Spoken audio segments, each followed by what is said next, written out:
중학교 때 왜 아이들이 교회를 떠날까요? 우리 신앙을 보게 되면 처음에 부모의 믿음에 의해서 아이들이 인도함을 교회로 받게 됩니다. 본인의 신앙이 아니고 부모의 신앙이었어요.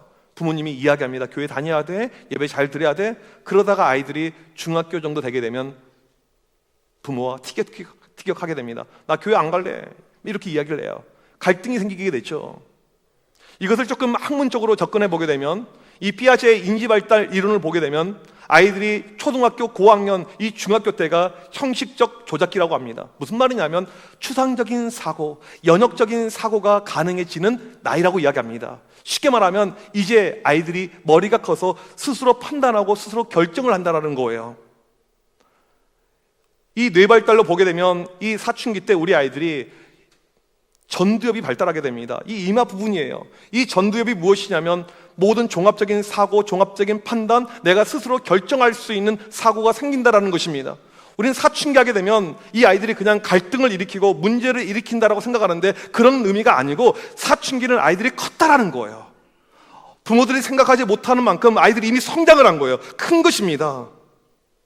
그리고 아이들이 스스로 결정을 내리게 됩니다. 우리가 볼 때는 여러 가지 이유가 있어요. 교회를 왜 안 다니는지, 관심이 없는지. 근데 아이들 내면 안에 그동안의 수많은 갈등 속에 아이들이 내린 결정이라는 것입니다. 나 이제 교회 안 가! 이게 무엇을 의미하는 줄 아십니까? 신앙교육이 졌다는 것을 의미하는 것입니다. 왜 졌을까요? 우리 신앙교육은요 168시간 가운데 고작 1시간이었습니다. 대부분의 애들이 학교와 학원에서 세상 교육에 함몰이 되어져 있는 상태예요. 무신론이 바탕이 된 세상 교육이 신앙 교육을 이미 이긴 것입니다. 아이들은 때가 되면요 스스로 결정하게 됩니다. 부모님이 조금 억압적이고 권위적이고 부모가 무서우면요 중고등학교 때는 교회 남아있죠. 하지만 성인이 되면요 어김없이 교회 떠나요. 왜? 내 판단, 내 사고, 결정이거든요. 저는 청소년 사역을 오랫동안 한 가운데 교회를 떠난 아이들과 교회에 남아있는 아이들을 종종 비교를 해보게 되었습니다. 제자들 가운데 이미 성장해서 30대, 40대 이렇게 올라가서 믿음 생활을 잘 하고 있는 아이들이 있는가 반면에 중간에 교회를 떠난 아이들이 있습니다. 그 차이가 무엇이었을까요? 여러분 도표를 보게 되면 신앙의 수준이 이렇게 등장하는데 맨 밑에가 방황인이에요. 이 아이들은요 교회를 잘 안 다녀요. 외부인, 아웃사이더들입니다. 관심인 교회 프로그램만 관심이 있어요. 신앙인 예수님을 주로 고백한다고 말하는 아이들입니다. 헌신인 교회에서 열심히 봉사하는 아이들이에요. 경건인 이 아이들은요 매일 기도와 말씀이 있는 아이들입니다. 사역인은 어리지만 저 주님께 제 인생을 헌신했어요. 저 목회자가 될래요, 선교사가 될래요, 이런 아이들입니다. 이 아이들 가운데 168시간 가운데 고작 1시간을 내 신앙에 쓰지 않고 매일 기도와 말씀 가운데 있는 아이들. 아까 여러분 이 차트 보게 되면 제가 라인을 그어놨어요. 이 라인이 무엇입니까? 경건인 이상이죠. 매일 기도와 말씀이 있는 아이들, 부모가 시키지 않고 강요가 없더라도 매일 기도와 말씀 가운데 있는 아이들은요 교회를 떠나지 않았습니다.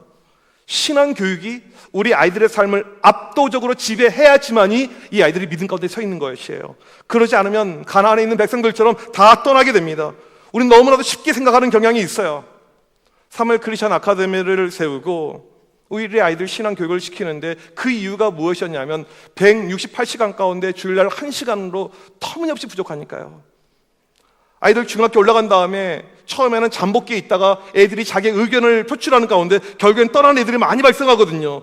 그러니까 우리가 중학교 1학년 입학하게 되면 매일 1교시가 예배예요.